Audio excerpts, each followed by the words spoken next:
শত লক্ষ লক্ষ তরুণ তরুণী কিন্তু বাংলাদেশেরকে একটা মর্যাদাপূর্ণ বৈষম্যহীন ইনসাফের একটা বাংলাদেশ তৈরির জন্য কিন্তু তারা অনেকে আত্মত্যাগ করেছেন। অনেকে সবার তো আত্মত্যাগ করার জন্য আমরা তো চাই না আবু সাইদ মারা যাক, সেটা তো আমরা চাই নাই। সবাই কিন্তু মনে মনে সেগুলো চাচ্ছে। সেই জন্য আমাদের এবং এই চাওয়াটা কিন্তু কোনো বায়বীয় চাওয়া নয়, এই চাওয়াটা হচ্ছে সুনির্দিষ্ট। স্বাস্থ্যসেবা সবার কাছে যেতে হবে, শিক্ষা মানসম্মত শিক্ষা সবার কাছে যেতে হবে।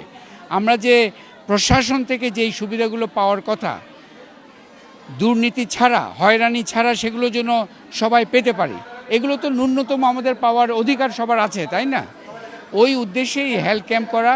আজকে আমরা বৈরী পরিবেশ, বৃষ্টি পড়ছে, তার মধ্যেও কিন্তু আমাদের এই রুহুল আমিনের নেতৃত্বে যে ভলান্টিয়ার গ্রুপ এবং রোগীর সংখ্যা আপনারা দেখছেন কত রোগী এসছে।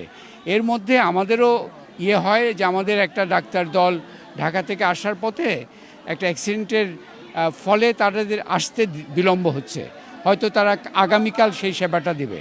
কিন্তু যাই দিক, আমরা বলছি যে হয়তো এখানে কিছু বিশৃঙ্খলা দেখবেন বড়ি পরিবেশের কারণে, সব কিছু কিন্তু মূল উদ্দেশ্যটার দিকে, মূল উদ্যোগের যে আকাঙ্ক্ষা, সেটির দিকে সবার নজর রাখা উচিত। সেটা হচ্ছে আমরা বিশেষজ্ঞদেরকে আমরা তৃণমূলে নিয়ে এসেছি, যাতে করে তৃণমূলের মানুষজন সহজে তাদের প্রয়োজনগুলো, স্বাস্থ্যসেবার প্রয়োজনগুলো তারা দেখতে পারেন। এবং আমি এলাকার স্থানীয় নেতা এখানে আছেন, আরও অনেকে আছেন, আবু সাইদের পরিবারে আছেন, আমি ওনাদেরকে আহ্বান করব যে এই যে স্থানীয় এইসব অঞ্চলে, এই প্রত্যন্ত অঞ্চলেও উন্নত মানের, কেন এমন হবে যে সবচেয়ে ভালো সেবাটা শুধু ঢাকা শহরে পাওয়া যাবে, কেন পীরগঞ্জে পাওয়া যাবে না? এটা তো আমাদের একটা, এবং এমন না যে আমরা বলছি এখানে হাজার হাজার বিশেষজ্ঞ এসে এখানে থাকতে হবে। এখানে ন্যূনতম মানসম্মত স্বাস্থ্যসেবার কাঠামো, সেটা সরকারি খাতে এবং ব্যক্তি খাতে, দুই খাতে এটা গড়ে ওঠা উচিত। আপনারাও একটু নজর রাখবেন এগুলো যেন হয় স্থানীয়ভাবে। এই জনগণের যে আকাঙ্ক্ষা, কারণ এই আকাঙ্ক্ষাগুলো যদি পূরণ না করি, যার জন্য আবু সাইদের আত্মত্যাগ সারা বাংলাদেশকে এক ধরনের উৎসাহিত করেছে, সেই উৎসাহিত করাটার প্রতি আমাদের সম্মান জানানো তখনই সার্থক হবে যখন তাদের এই প্রয়োজনগুলো আমরা মেটাতে পারবো। এটা শুধু কথার কথা থাকবে না, এটা আমরা শুধু ঘোষণার মধ্যে সীমাবদ্ধ থাকবে না, এটা বাস্তবে এসে এই সেবাগুলো নিশ্চিত করতে হবে। তো আজকে আমি সবাইকে অনুরোধ করব, যারা বিশেষ করে রোগী এসছেন একটু ধৈর্য ধরবেন।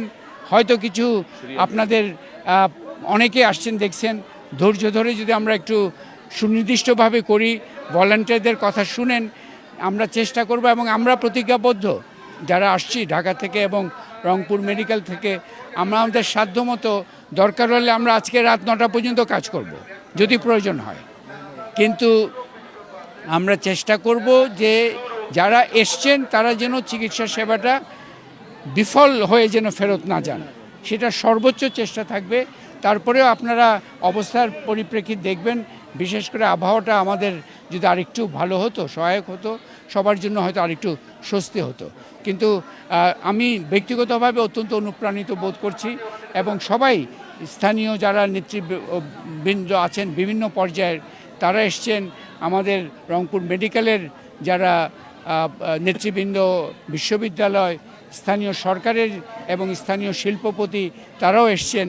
সবাই মিলে আজকে আমাদের কোনো আবু সাইদের পরিবারের জন্য এটা শুধু করা হচ্ছে না, এটা কোনো দলের জন্য করা হচ্ছে না, এটা কোনো পার্টিকুলার গোষ্ঠী করার জন্য হচ্ছে না।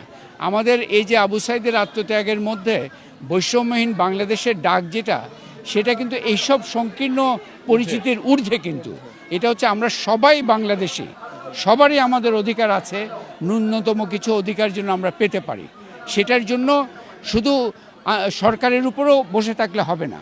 আমরা তো এই হেলথ ক্যাম্প তো আমরা ব্যক্তি উদ্যোগে করেছি, অনেকে এখানে যোগ দিয়েছেন, ঔষধ শিল্প যোগ দিয়েছে, অনেকে এই যে গেঞ্জি পরে আছি এটা একটা শিল্পপতি বললে আমিও অংশগ্রহণ করতে চাই। তারপরে ওষুধ দিয়েছেন কিছু, কেউ অর্থ দিয়েছেন। এখানে আমি পার্টিকুলারলি একটু ধন্যবাদ জানাতে চাই। বিকাশের কথা আপনারা জানেন, সবাই বিকাশ করেন না, এই বিকাশ কিন্তু এখানে অন্যতম বড় সহযোগিতা দিয়েছে এবং তারা কিন্তু এমনও বলেছে আমাদের কথা আমাকে অনুরোধ করেছে আমাদের কথা বলার দরকার নাই, কিন্তু নীরবে এক কথায়, আমি একবার বলেছি, এক কথায় ওনারা কিন্তু রাজি হয়ে গেছেন এবং ওনারা বড় ধরনের সহায়তা দিয়েছেন।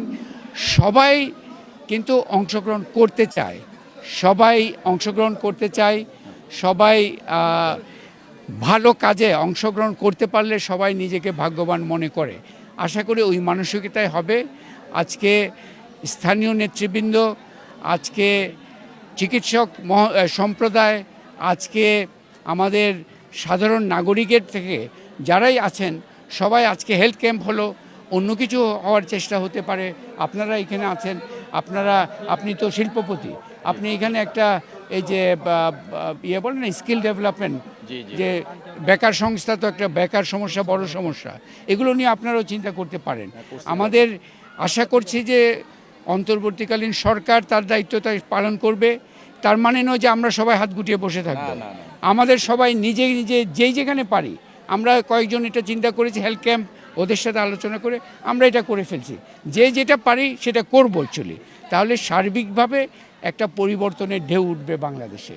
ওই ঢেউটাই কিন্তু আমাদের অন্যতম কাম্য, ঠিক আছে?